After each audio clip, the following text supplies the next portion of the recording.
Thank you so much, Stephonika, for your time for coming on today. My pleasure. Thank you for inviting me. What is your favorite science fiction film? Ooh, whoa, there are so many. Um, one of my recent favorites that leapt up into my top 10 is a movie called Prospect with Pedro Pascal. Um, I really like that movie because it's just about people and the world building is second. You don't even have to tell me all of the information about the world and the galaxy there, and it's very visual, very interesting, very character driven. Yeah. Right. And I assume science fiction is your favorite genre too, right? Right. It is. I love sci-fi and fantasy. I'll write contemporary if I have to. What got you into science fiction? Oh goodness. I mean,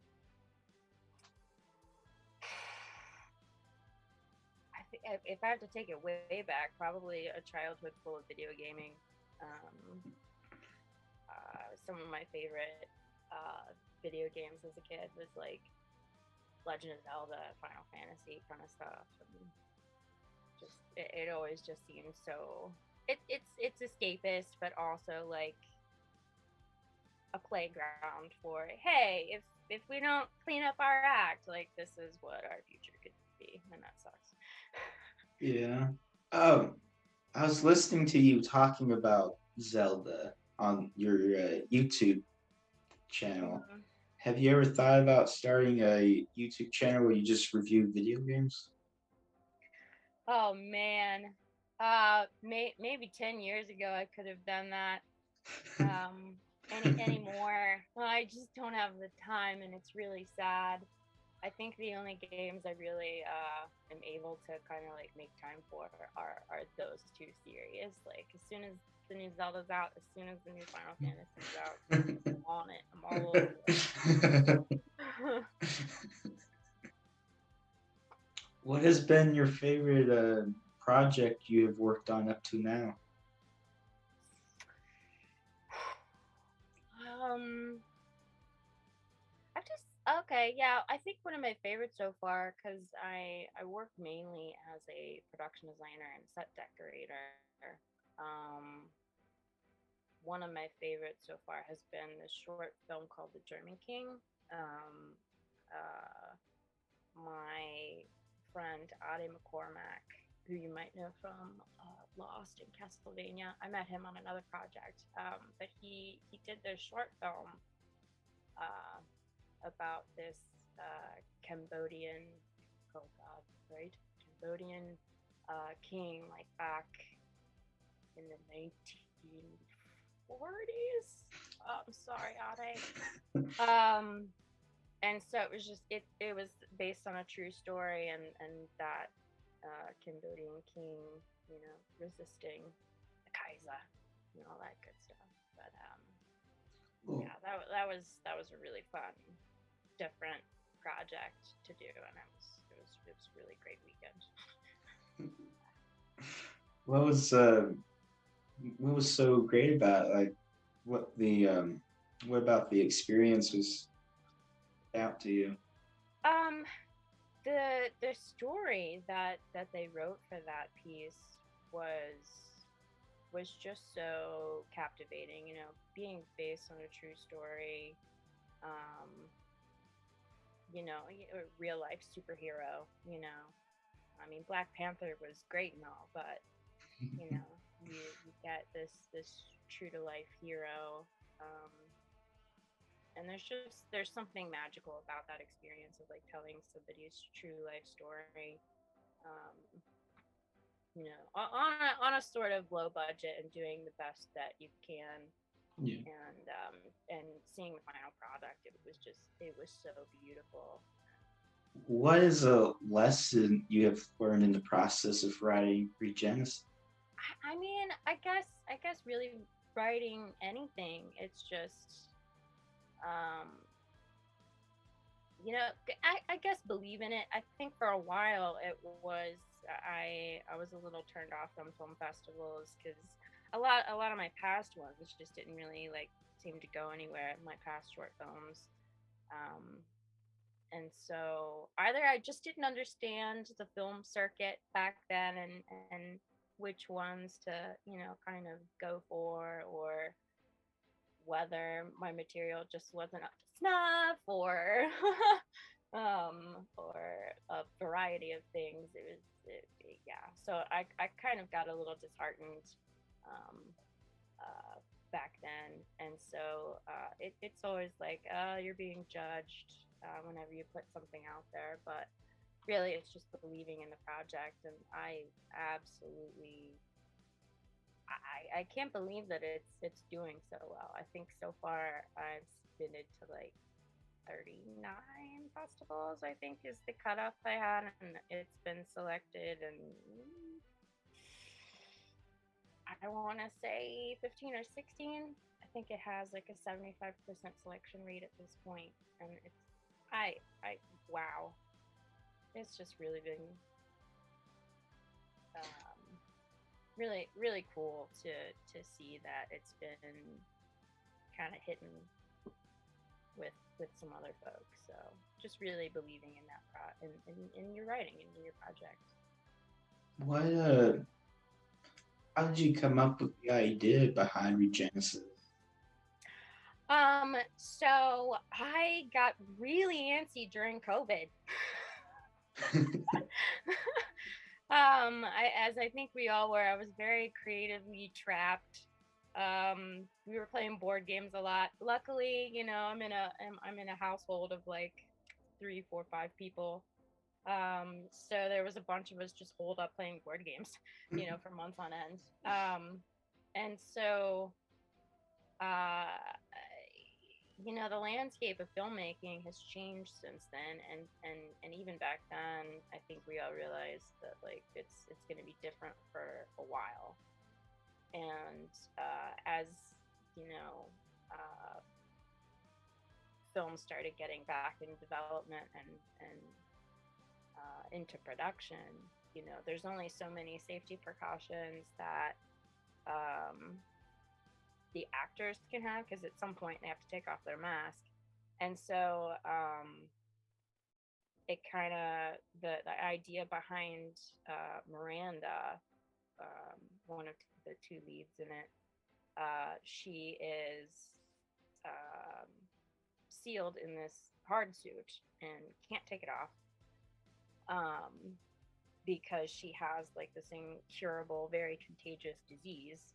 And so that actually came back from um, a character arc, a story point in another sci-fi series that I'd written like back in university, and I really liked that a lot, and that project kind of took a back burner. So I was like, I'll take this and write a news story about this character. And then, Atlas, I eventually gave a disability as well, where he had to wear a respirator because he had some bad lungs and whatnot. And so, that just kind of, it came out of wanting to try to make a movie during COVID that was also safe for the actors. And then it escalated into this amazing like world building experience, and also like, how do these two characters that cannot physically interact talk to each other? Like, how do they?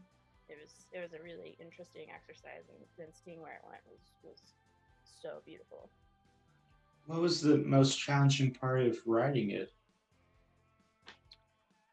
Um, that I think for that one, it was writing it within a budget that was producible, because the idea behind it was to produce it, self-fund it, and so I just kind of like staying within the parameters of what I knew was accessible to me. Locations, sci-fi is not always easy as far as locations, and so I think it was just kind of like trying to stay within those parameters of like limited characters, limited, landscape type stuff. And so I kind of drew from places that I'd scouted for other projects and knew that I probably could get access to. But then again, I never wound up producing it because the budget just kept going. I was like, if I'm gonna do this and do it right, like I can't self fund this. I don't have enough right now. Yeah. Oh, who and what got you interested in the Zelda video games? I can remember back when I was like 4 or 5. I don't know. Well, I wasn't 4 or 5. I was young. I was not in the double digits yet. um, I remember watching, whether or not this is true or not, but this is how I remember it. And so I remember watching my brother play A Link to the Past and just being like, what? This is cool. So like my introduction was watching my brother play it. And of course, then uh, I absolutely started playing Link to the Past and Link's Awakening. Still to this day are two of my favorite ones. And I play them at least once a year. What was it like making the Zelda fan film? Ooh, that was so much fun. Um, it was, oh my goodness. I bit off more than I can chew. Uh, that's that's the honest part. Because we shot that back in like 2016. We had 3 blocks of shooting, so we shot like the summer, and then we had like a weekend in the fall, and then week in December. It was so cold. Um, and so it's 2022, and it's it's still not out of post production. Um, but it became a 24-page script became a 70 something minute film because we added some scenes along the way, and just how it flowed and how we shot, how we edited it. Um, it really transformed it into this very beautiful piece that just kind of started snowballing. And I'm like, I'm trying to catch the snowball. Um, and so it's just been since then, my career's kind of shot off a little bit, and so it's become more of like this back burner piece, sadly, because it is uh, mostly self-funded, and so it's just we're waiting for that luxury money from the next couple of jobs to Yeah. pay for a few things. But like the overall production of it was just, I think I cried every single day on set, just because it was so magical of an experience. Seeing Chase Anderson, who played our little Link, just come across the field for the first time, dressed head to toe in his Link costume, it made me cry. I was like, oh my god, it's so amazing. My childhood has come to life in Ohio, of all places. Like, how are there castles good enough in Ohio? But there are. So just, and everybody coming together with that, and we didn't have, like, for instance, one single costumer. I think there were probably 7 or 8 costumers, because every costume was so very intricate. And so like our Zelda Ariel, she made her own Zelda. She cosplays a lot. She's very good at it.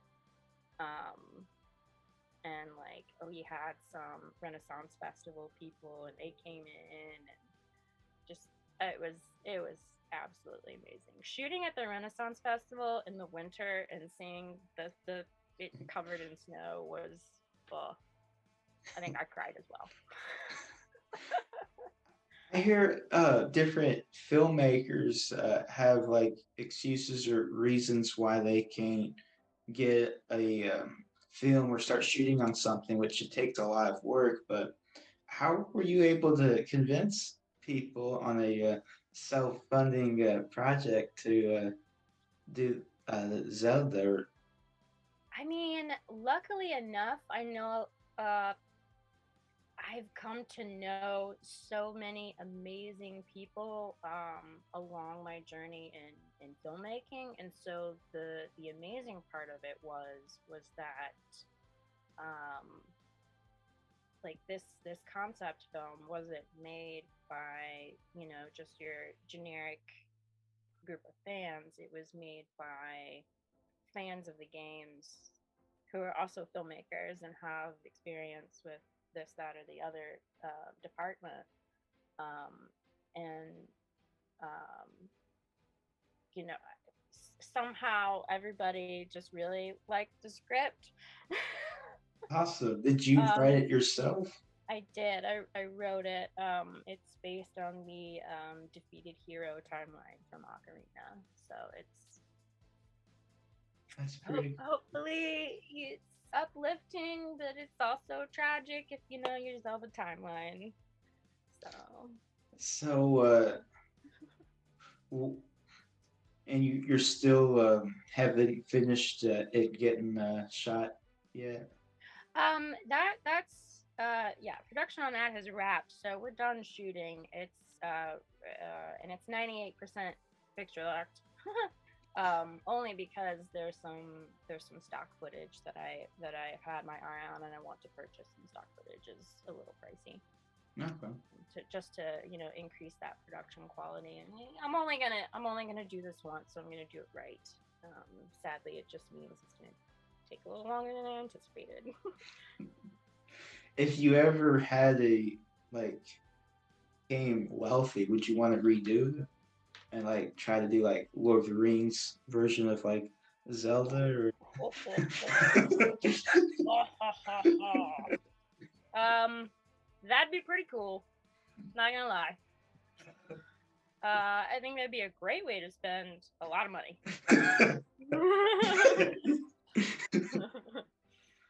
Yeah, no doubt. That'd be pretty cool. But hopefully somebody else is paying by then. Yeah. How, with all the different projects you've done, how do you stay motivated when things get difficult? I mean, luckily, I live in a household full of creative people. I live with my one roommate, Victoria. She is an AD, writer, director, um, always working. And then my other roommate, Brandy, she works at a talent agency, and she's also an actor. She pops in, and she's been doing costuming and stuff now too, and just like and people our door is a rotating door at this point, and so people are always coming and staying, when the next movie comes to town. And it's just every week, not every week, but we've finally been getting back to hanging out with some of our film friends, and we do script readings, we watch movies, we analyze them, and just like having that foundation of a group around you to keep you motivated to keep talking about it. I mean, if I lived alone, I would I probably just wouldn't. I don't know. Maybe I would get more done because I wouldn't have all the distractions, but at the same time, I wouldn't have like that push, Yeah. to like keep going at a thing. And it's just like, oh, this is great. Like you should write the next draft. Um, so that, yeah, just having the people around is huge. When you are writing, how do you approach the second draft? Um, oof. I think it's different every time, but honestly, getting that first draft out, and not only getting your first draft out, but cringing while you show it to other people. And literally, at this point, I've got a pretty thick skin. And so it's like, if something's not working, okay, great, that's not working for you. Either I'm going to take it out, or I'm going to, do better. And try to make you understand, like, hit home that point that I'm trying to do. But yeah, it's really, because at that point now you have, your blueprint. You can go back through and see what's working, what's not. And so like having that read through with a few folks is very, I think, vital, because you're not only kind of getting your ideas, because you can think it's a great idea the whole time, um, but you got to get outside of your head, and so having that read through with other people telling you what's working and what's not, or like, this line confused me, what did that, what did that mean? Just like, oh, okay. Yeah. What were you the most proud of Regenesis once it finished writing the script? I think what I was most proud of was that, I love the ending. Not that I'm gonna say what the ending is. But I think what I was most proud of was that, even at the first draft, it seemed to really click with the group of people I read it with, and these two characters really seem to have really taken on a life of their own, and it's very much more, a character piece than a story piece. It's about these two people, how they interact. Um, they're on very different paths when they meet, and it's just like, seeing their banter, and how they connect emotionally, and the fact that that seemed to be working. Like, it's been tweaked. I think it's in draft 6, um, and really it's only had, you know tweaking. I haven't changed huge portions of it like I have done in the past for other scripts. So I was like, that's a rare, like, it sometimes happens, but like it's very rare when you like sit down and you write something that you don't really like rewrite a lot of, like, chunks of. So like seeing that it was like tweaks here and there that were being suggested was just like, oh, okay, hit the nail, let's go. Do you feel like filmmakers have any responsibility to culture? I would say, yes and no. Because you got your popcorn movies, and we all need an escape sometime, and just like not think about global warming for a minute. Um, but I think it's very important, that there be those stories out there that, remind us, give us our morality tales of just like, these are real people suffering real tragedies, or that's why documentaries are so important as well. It's just like, really educate yourself. um, but coming into like a narrative format, it's still, it's a way to, uh, cope with things, in an easier format. Like, I've used filmmaking as a form of self therapy myself, in the past. um, I did a short film called Somewhere Inside Is Me, a few years back, and acted in it as well as wrote and directed. And it was basically my self therapy, for, um, like, back when I was 17, my father died in front of me. Um, Sorry about and that. so and thank you. That's very kind of you.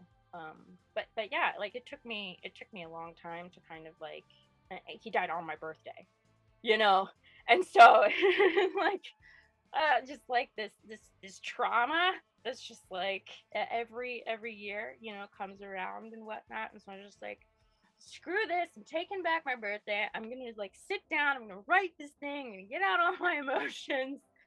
And um and it and it was great. It was exactly what I needed, because in that, instance, you don't have closure sometimes to some things that happen in your life, and forcing yourself to kind of imagine and to write an ending, and kind of, that I don't go to therapy, I write it down. Yeah. All right, and so that film, it's it just about like you getting your emotions out, or like what is the story about? Yeah, I mean, for like, I think for that one specifically, it was a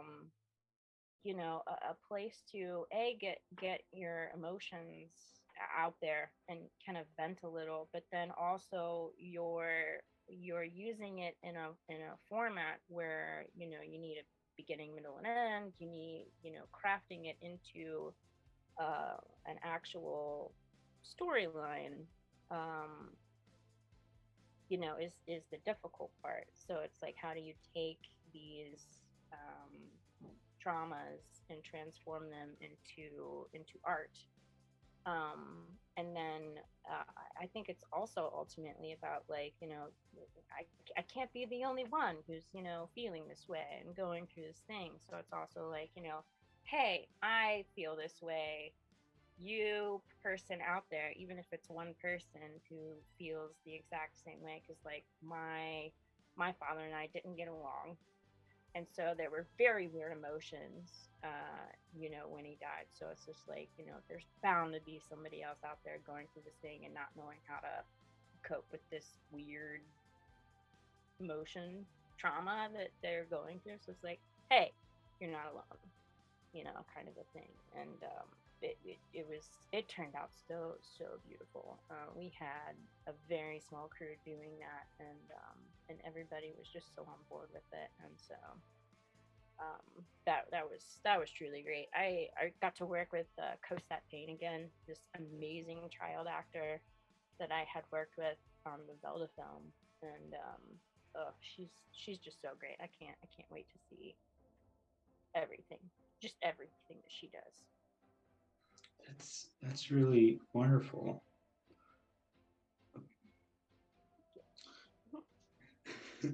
So, is that reason why you became a filmmaker? Because it's therapeutic for you, and it's kind of like telling your own thoughts and stories to the world. Yeah. Yeah, I mean, when I was younger, I thought I would be a novelist. I always wanted to tell stories. And so it was literally, yeah. Because earlier you mentioned Lord of the Rings. It was when I finally saw Lord of the Rings on the big screen, Fellowship.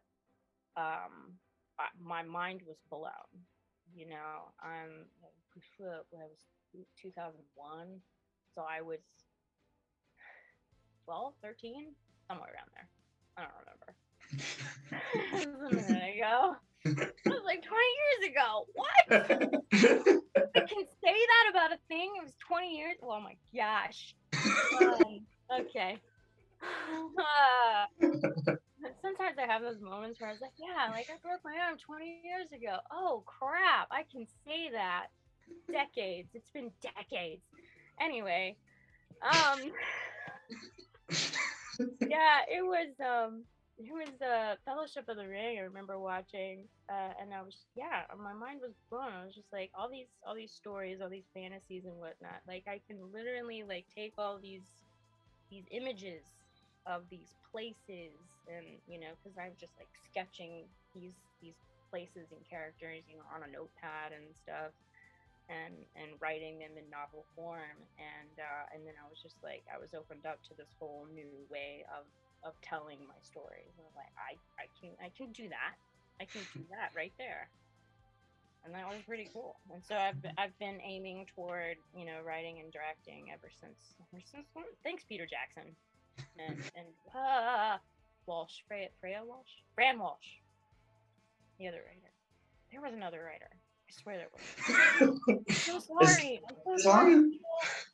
as long as Ah, that movie was, I'm sure there had been multiple writers. there was another writer in there somewhere, and oh my god. Thank you, writers and Tolkien, for going through all of that stuff and bringing back this amazing fantasy.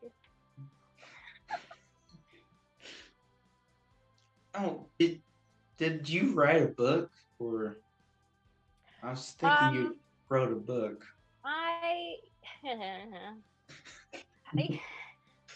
I mean, air quotes. I wrote a book. Um, back in my teenage years when I was in high school, I was writing. this like Star Warsy kind of galaxy. Was it better than the sequel trilogy? Um, no, actually, it was. If I went back to it, I mean, if I went back to my book and I rewrote it, I would have to toss all of the pages out. And I'm like, no, who's this 17-year-old trying to be creator? Oh my god. She doesn't know what she's doing. But it's nice because that was a nice kind of like playground kind of moment, and there were a lot of characters and instances and stuff that sometimes like I'll go back to and be like, I need a new fun name, and like sometimes I'll go back to it and be like, I remember this one name from that first thing I ever wrote. So I'm gonna take that.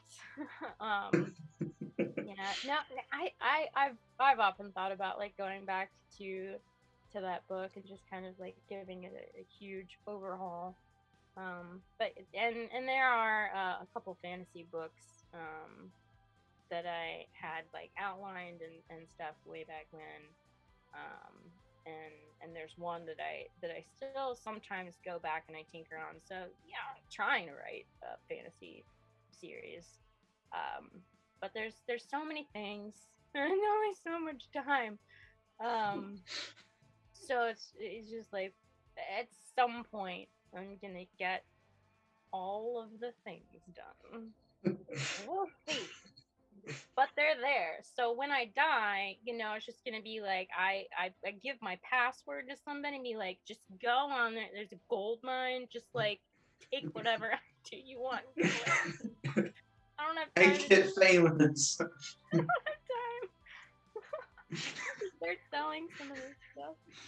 Like, here's 30 pages on this one thing. Here, go have fun. Put your name on it somewhere. That would suck if you finally get successful when you're dead. I mean, isn't that how it goes? That's how it's like, oh, yes, Stephonika died, and then we found, 30 scripts on her laptop. They were all unfinished except for 3, but there's material.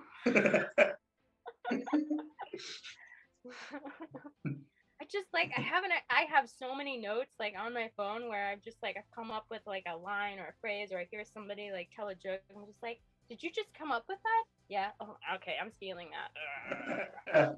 Put me in the next thing. Like I have so many notes on my phone. It's not even funny. Well, they say you never know when your next great idea is going to come from. So. Exactly. Mostly they come when I'm in the shower or driving. Note to self, I'm writing a note to self, blah, blah, blah, blah, or like when I'm hiking and probably the other hikers, just like I'm not gonna stop to like text while I'm hiking. I'm just gonna like pull out my phone and do like a weird video that's of my chin, and I'm like into it. And, like, I came up with this idea, and then these people, just like walking past me, like, there goes that weird Stephonika. Children, close your eyes. Close your eyes. Oh God. So that book that you wrote in high school, what was it about? Ooh. Or was it kind of everywhere? It was. There was like this whole political thing going on. There was this like forbidden romance thing happening. It was. Oof. There are a lot of storylines in that. It would take me a minute to like get my mind back into it. It was Star Warsy. More storylines than Game of Thrones? No. Probably not. I'm not quite there yet. I don't understand how the author and the creator of that show can even keep up with any of his characters. Oh my goodness! His story Bible must be like a literal Bible at this point. You know, he's got to keep track of hair color and eye color, and like, hey, he did this thing back then. It's just like, wow, that Bible must be massive. I know whenever I was watching the show, if it wasn't for previously, like that was the only time I've ever been so thankful for previously because I couldn't remember what happened. Yeah, I'm pretty like I loved it. I love a huge immersive, show and story like that. But I definitely had to watch the pilot episode about 3 times before I learned everybody's name. Yeah. And then when you get to the second episode, there's a bunch of new people. Third episode, new people. Like, wait, what? There's so much stuff happening, but yeah, it's just like there's certain elements of it. I quite like the show. Sure, it didn't end how I thought it was gonna end, how I hoped it would end. But it was still pretty solid. I like that. Targaryen, bitch. I like to say that I like my showers Targaryen hot. Like, really, you just boil it. So, who's your favorite character in the show? Actually, my favorite character is Jorah. He's just he's such a sad story. There's so many people. I'm trying to remember who he looks like. Jorah was the Jorah Mormont. He was the older gentleman played by Ian Glenn. One of Dany's advisors, who like in the beginning was like, Oh, he had a crush on Daenerys. Yes, trying to help Daenerys at the beginning, but then fell in love with her, and yeah, that one. Oh, so bad for him. Yeah, he's definitely my favorite, but I really, really like Ian Glenn, so I might have been biased because of the casting. But also like Jaime and Tyrion definitely, like they have a great story arcs. I mean, yeah. I liked Jaime Lannister and his brother. Actually, I liked them more than I liked most of the Starks. Yeah. I mean, Sansa kind of grew on me because she had a pretty great arc. She was this innocent young thing that didn't understand the world, and then we had a lot of bad happen to her. And it's great because she also kind of calls herself for it. It's just like, I might be a slow learner, but I learn. So it's also, she's also very aware of how stupid she was as a kid. Yeah. But how I could go, I can go on about story arcs. Yeah. But just like Theon, what an amazing. I hated him. Then I felt really bad for him. Then I'm like, what are you doing? And then it was like, oh my god, I'm so sorry for you. And then I absolutely fell in love with him. And then I was sad. Well, that's definitely good writing right there. I think Theon was pretty great. Is there a film or TV series you wish you had gotten to write or directed or be part of one way or another? Oh man. Oof. Again. Oof. I mean, there's so many good ones. I mean, Game of Thrones from like a set decoration standpoint would have been so much. Every single shot is just a beautiful composition. Probably been a nightmare to. Oh my god, I can't even imagine. Like, I remember watching the behind the scenes for like, I think it was like the last season or the second before last, and just like the department in charge of snow. Oh my god. The snow has to look a certain way. way. Team devoted to snow. That is pretty cool. I mean, like That's a whole that's team that filmmaking. a Yeah. whole team dedicated to snow is like, hey, you pour too much right here. Or Yeah, like right. You just blasted the castle with some fake snow. Let's go. It's pretty cool. yeah. Um, yeah, I don't know. I feel like the now I feel like there is. I think Amazon picked up Mass Effect to do into a show. Um, That'd be interesting. I can't remember, but I feel like I heard that's happening. But oh man, that's one that I love Mass Effect. I Like, think okay, here's one. The new Resident Evil show. I love those games. Uh, um, and yeah, that's that. I don't like it. I think about halfway through the show because it's become one of those like background watches for me. I can't get invested into the story, but the production design is pretty fun. But I mean, as far as the story, I don't like the characters. Oh, I'm disappointed. I'm a disappointed fan. But they remade Resident Evil so much that maybe I'll have a go one of these times. We'll see. would I you mean, ever? really, if I got the chance to just kind of like adapt video games into movies and just be that guy, just like that go-to guy that actually knows how to do it right, that'd be a pretty great career right there. But it could also All be the Final Fantasy, really. let's go. It could also go really bad if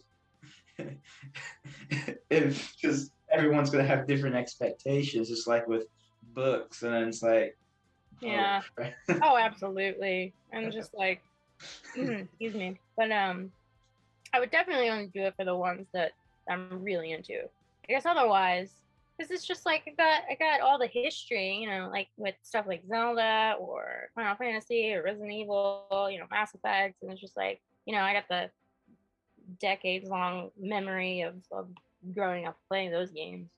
So it's like if it was outside my wheelhouse, be like, okay, give me 2 years pre-production to really dive in. No, I got you. It's all about the pre-production for me. Come on, let's go.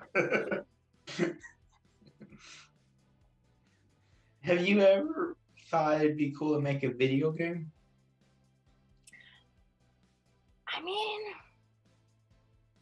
mean, that'd be pretty cool. But I think I don't know.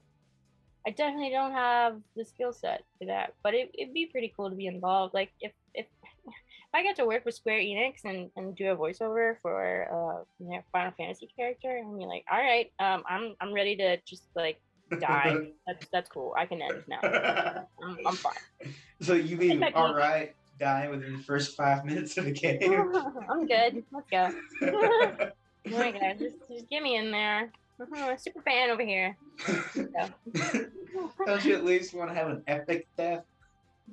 Yes, absolutely. I want you to die. I want you to die the best. And just give me the villain. Yeah. Oh, I'd play a good villain. Step over, Sephiroth. Let's go.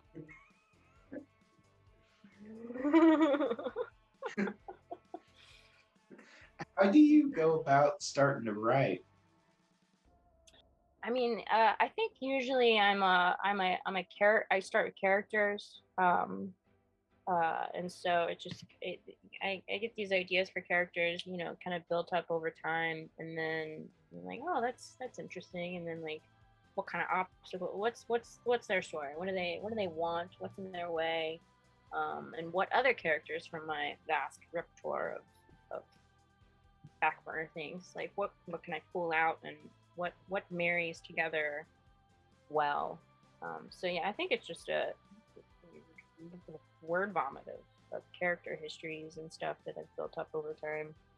And Generally, I get a lot of ideas too from just like listening to music. Like sometimes like I'll catch, you know, like some lyrics from this or that song, like, oh, that's an interesting image that brings to mind, like what kind of person is in that scenario. And or like you know, a piece of music might, you know, those grand, you know, kind of orchestral pieces sometimes, you know, kind of give me these interesting emotions of just like, oh, I can see this thing happening during, you know, that note with this, you know, it's just, it comes from all sorts of places, and then eventually it's just like, all right, word vomit, Taika Waititi, just go for it. And yeah.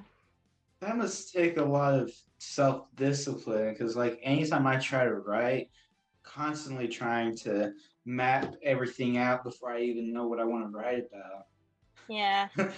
Yeah, I mean, and sometimes I'll do that, and it's just like there's one that I've been working on.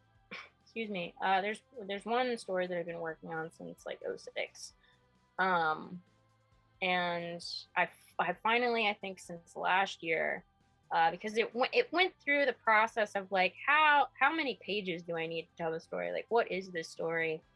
And so it went from a trilogy of movies to now a limited series, probably like 10 or 12 episodes, hour long. It's very much, it's kind of like a sci-fi, like it has very Final Fantasy kind of kind of vibes, very ensemble kind of cast. And so last year I think I finally got the first episode out, down. I think it's probably draft 10 of an attempt to figure out how this story starts and which characters to start it with. Because not all the characters are in episode one. That would be way too much. Well, there are already a lot of them. Um, I went off on a track there. It's all good. But yeah, so there's that story. Eventually, that one will be done. Yeah. I think we're on. But yeah, I can't remember what you asked me that I went on that tangent. But oh yeah, mapping out. Yeah, so there's the mapping out. So that one has a lot of like, you know, mapping out. Like, okay, so you have like, you know, character beats, and there's like some story beats, and like, oh, this should happen here, and then it's like pulling from, you know, index cards in your brain to like the here, there, and everywhere. And then there's the ideas.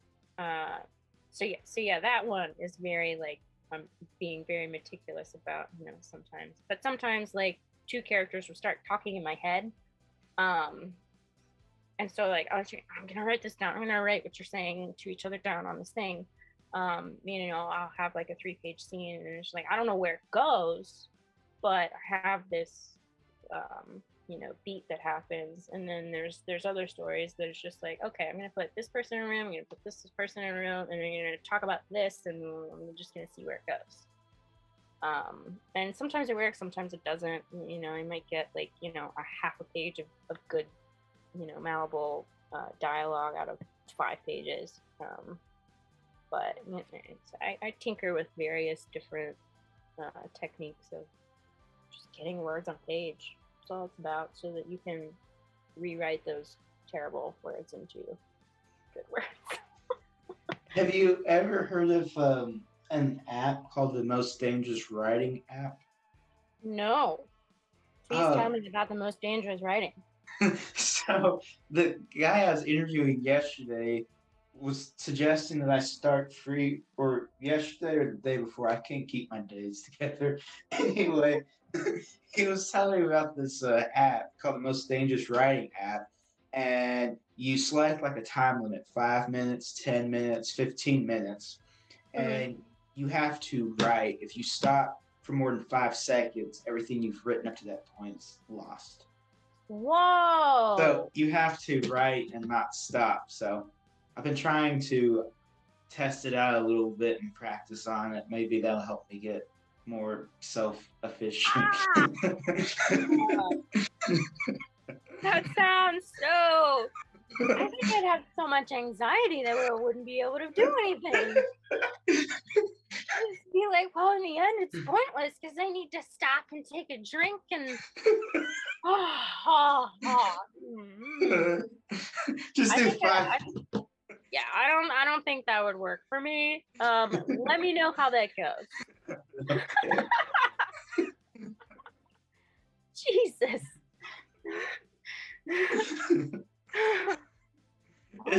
Whoa, aptly named. They're just like, give a writer a heart attack app. And they're like, this is pointless app. What are you doing?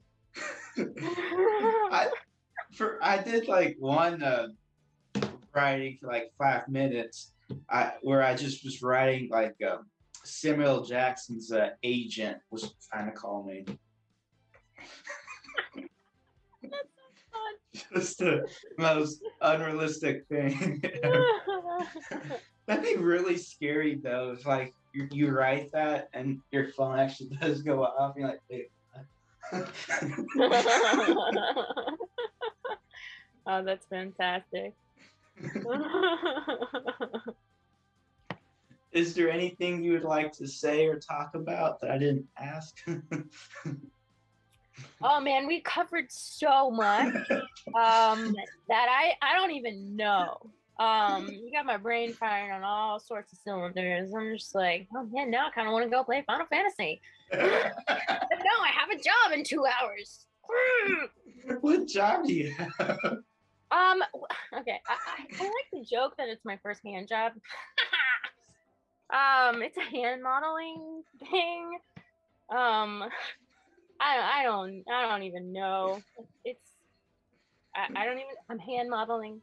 I'm also an actor, and so this is my first hand modeling thing. Buddy of mine texted me about a week ago and be like, "Hey, do you want to do this thing?" Okay, oh sure, okay. So that'll be interesting. I have no idea. Sure. We'll see if your hand takes all the other hand models out of the park. Yeah, I don't know. It's very weird not to have black nail polish on right now because like it's so weird. I no, this isn't me. No black nail polish is not me, but that's fine. It's that act of life.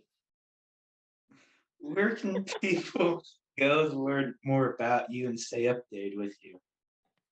My website's currently down. I need to revamp that. I mean, but you can find me on Instagram, Stephonika W. You know how to spell Stephonika. But yeah, Stephonika with a K, W K K A Y E. That's very confusing. I'm on Instagram, and then also I'm on IMDb. I'm the only Stephonika on IMDb with a K, Stephonika. Yeah, and it's eventually Stephonika.com when I get my website back up and running. Who knows? I need to do that. Let's put that on the schedule. That's always fun, having more things to do. What day does that go on? All right. And that still gives me 3 hours to do nothing. Awesome. I'll just procrastinate a little more on that. Everything's fine. Let's put all that stuff for tomorrow, so I have the whole day to do nothing. Then tomorrow, like, crap. Exactly. Off day? What's that? I don't know what that is. How do you spell that? Well, thank you very much for having me. This is a lot of fun. You're a lot of fun. Thank you so much.